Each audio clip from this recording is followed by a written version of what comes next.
En seulement vous avez une arborescence optimisée pour les SEO, plus vous avez une quinzaine de briefs de rédaction qui sont vraiment prêts à l'emploi. On pourrait imaginer la réponse dans un email. Vous avez plus qu'à envoyer ça à votre rédacteur et là, vous allez gagner des heures et des heures de production grâce à ça. Ça vous permet en fait d'avoir tous les mots-clés tapés par Google de manière chaude. Ce soir, il y a le match de Marseille, par exemple. Et ben, vous voyez directement les recherches de Marseille, c'est le match. Demain, il y a Marseille-Paris en foot. Les recherches associées chaudes, ce sera Marseille-PSG. Un mind map qu'on peut importer dans Xmind où derrière, vous allez pouvoir retravailler avec Xmind pour en fait renvoyer à votre rédacteur. Et vous voyez là, par exemple, sur les villes de France, ça nous fait vraiment en fait un écosystème. Donc, on pourrait créer plusieurs articles avec différentes catégories. Bonjour à tous. Dans cette vidéo, je vais vous expliquer comment avec Make, on va pouvoir récupérer des idées de contenu qui ont été inexploitées grâce à Google. Donc, dans cette vidéo, je vais vous montrer comment, à l'aide de SpaceHerp, un outil pour scraper Google, créer des mind maps et donc en fait créer une arborescence automatique. Vous pourrez, à l'aide de cette arborescence, du coup, créer des briefs de rédaction. Donc, j'ai fait une autre vidéo sur comment générer des briefs de rédaction gratuits et en illimité avec Make. Donc, en fait, à partir de ça, derrière, vous pourrez envoyer à vos rédacteurs l'ensemble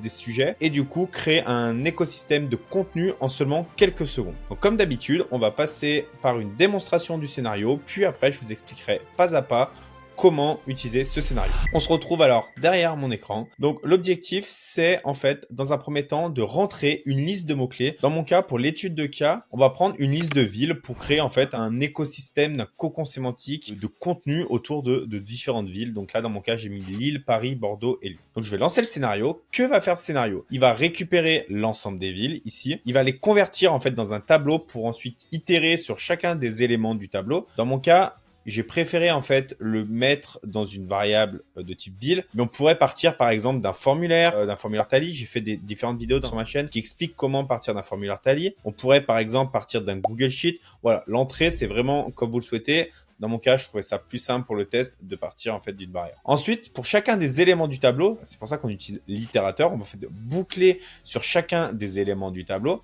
On va aller scraper Google. Donc, je vous ferai voir comment scraper Google à l'aide de l'outil SpaceHerp, un outil qu'on a déjà utilisé plusieurs fois sur ma chaîne. Je vous ai expliqué comment ça marchait. C'est un outil qui est Lifetime Deal qu'on retrouve sur AppSumo SpaceHerp. Je vous mettrai le lien dans la description, qui permet en fait pour 59 $ d'avoir des scraps en illimité. Ensuite, on va aller récupérer en fait ce qu'on appelle les suggests. Alors, les suggests, pour ceux qui ne connaissent pas, dans le cas de par exemple sur une ville comme par exemple Marseille, les Google Suggests, ce sont les données qui apparaissent ici, les recherches associées. Moi, j'appelle ça les associés, c'est pas les suggests, c'est plus les recherches associées. Ça vous permet en fait d'avoir tous les mots-clés qui sont tapés par Google de manière chaude, c'est-à-dire qu'on va avoir la temporalité.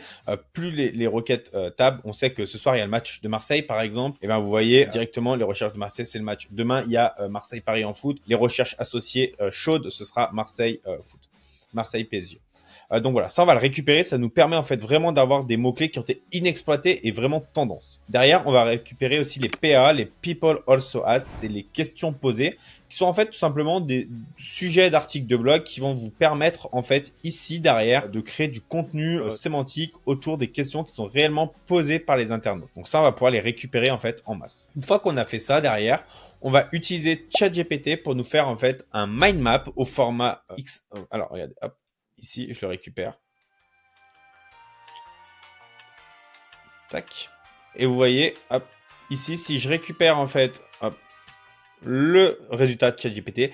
Derrière, j'ai vraiment une arborescence, un mind map qu'on peut importer dans Xmind, où derrière, vous allez pouvoir retravailler avec Xmind pour en fait renvoyer à votre rédacteur. Et vous voyez là, par exemple, sur les villes de France, ça nous fait vraiment en fait un écosystème. Donc, on pourrait créer plusieurs articles avec différentes catégories. Par exemple, Bordeaux, bah voilà, comment explorer Bordeaux, les infos pratiques, des contacts, Lille, explorer Lille, le sport à Lille, les infos pratiques, idem sur Lyon. Ça, c'est vraiment lié aux requêtes de Google qui sont scraper instantanément. Donc en fait, en fonction de si vous lancez le scénario tel jour ou tel jour, vous allez pouvoir avoir des arborescences qui sont différentes. Vous pouvez imaginer qu'une fois que vous avez fait cette arborescence, vous pourrez l'envoyer à votre rédacteur et en plus faire un autre scénario make qui, vous avez juste à cliquer, va aller générer les, par exemple, dans notre cas, 15 ou 20 articles de blog pour en fait derrière les envoyer. Et vous, en seulement 5 minutes, vous avez une arborescence optimisée pour les SEO, plus vous avez une quinzaine de briefs de rédaction qui sont vraiment prêts à l'emploi.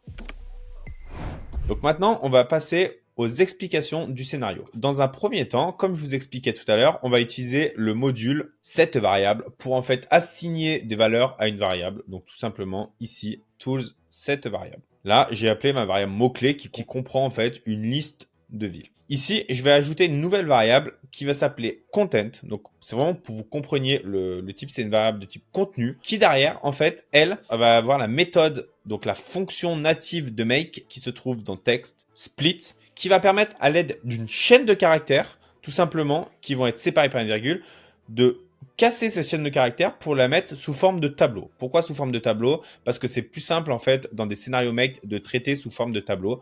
Donc tout simplement en fait on fait ça. Derrière on va itérer. Itérer c'est un itérateur. On l'a expliqué plusieurs fois sur la chaîne comment ça marche un itérateur. Qu'est-ce qu'un itérateur? Donc sinon je vous réexplique vraiment rapidement. Un itérateur c'est pour boucler sur les différents éléments d'un tableau pour que chacun des éléments soit traité de manière indépendante les uns des autres. Donc là en fait on va lui passer en paramètre le tableau. On le voit que c'est un tableau parce que ici, c'est marqué content de type array. Ou alors, il y a le double crochet. Et donc là, en fait, pour l'ensemble des éléments, on va aller scraper Google. On va aller scraper Google à l'aide de la méthode SpaceSerp. Il suffit en fait de vous connecter à SpaceSerp à l'aide de l'API. J'ai fait des vidéos, je vous laisse regarder différentes de mes vidéos qui expliquent comment se connecter à SpaceSerp avec Make. Puis ici, vous avez juste à récupérer en fait la valeur, donc en fait, en soi, la ville. Pour chacun des éléments, on va récupérer du coup différentes data qu'on va retrouver dans l'output, dans data, et après on va récupérer les organic results, les PA et le related search qui nous intéressent, les related search et les PA. Comme d'habitude, pour boucler sur l'ensemble des éléments d'un tableau, parce qu'on le voit ici en fait dans data related search, on voit que c'est un array, donc on va vouloir récupérer l'ensemble des éléments, Paris Foot, Paris Saint-Germain, etc., etc. Du coup, on est obligé d'utiliser un itérateur, encore une fois, pour boucler sur les related search. Et en fait, on va agréger les data à l'aide du module text aggregator pour en fait dire, bah ok, toutes les requêtes, tu vas me les agréger au sein d'une même variable que tu vas m'appeler agrégation de suggest. On fait le même principe pour les PAA en lui passant en paramètre la réponse des people also ask, le tableau qui contient l'ensemble des PAA. On agrège les data au sein d'une variable. Et ici, on va faire ça pour l'ensemble des éléments des villes. Et en fait, ici, on va avoir une variable qui va contenir l'ensemble des 4 variables PA et suggest pour en fait les agréger au sein d'une même variable ici avec l'ensemble des éléments globaux. Ensuite, on va utiliser le module OpenAI, donc OpenAI ChatGPT, pour en fait générer une arborescence. Donc là, dans cette vidéo, je vous explique pas forcément comment faire un prompt optimisé pour le SEO, mais là, l'objectif, c'est que vous retravaillez le prompt pour imaginer de classifier encore plus proprement pour éviter la cannibalisation, etc. Il y a plein de choses à faire, mais dans notre cas, on va utiliser ici, le module user pour dire à ChatGPT, bah ok, tu agis comme un expert SEO, blablabla. Ton objectif, c'est de me générer une arborescence de format Markdown. Le format Markdown, c'est en fait ces formats avec ces hashtags pour être importés automatiquement dans des outils comme Xmind et compagnie. Et là, on lui dit, bah voici la liste de mots-clés. Et après, voilà, on lui dit, donne-moi la réponse au format Markdown, blablabla, blablabla. Une fois qu'il a fait ça, on va avoir la réponse ici. Dans notre cas, je l'ai mis ici pour le test. La réponse, elle est ici pour le test. Mais on pourrait imaginer la réponse dans un email. Et en fait, à cet email, on pourrait du coup plus qu'à copier-coller dans Xmind, dans n'importe quel fichier. Et là, vraiment, derrière, comme je vous disais tout à l'heure, vous avez plus qu'à envoyer ça à votre rédacteur qui, lui, a plus qu'à potentiellement ajuster son arborescence. Et là, vous allez gagner des heures et des heures de production grâce à ça. Donc, j'espère vraiment que cette vidéo vous aura aiguillé sur la création de contenu, que vous allez pouvoir maintenant créer des contenus en illimité. N'hésite pas à me dire ce que tu en penses dans les commentaires. Si tu as des questions, n'hésite pas à me le dire également. Et puis, n'oublie pas de t'abonner.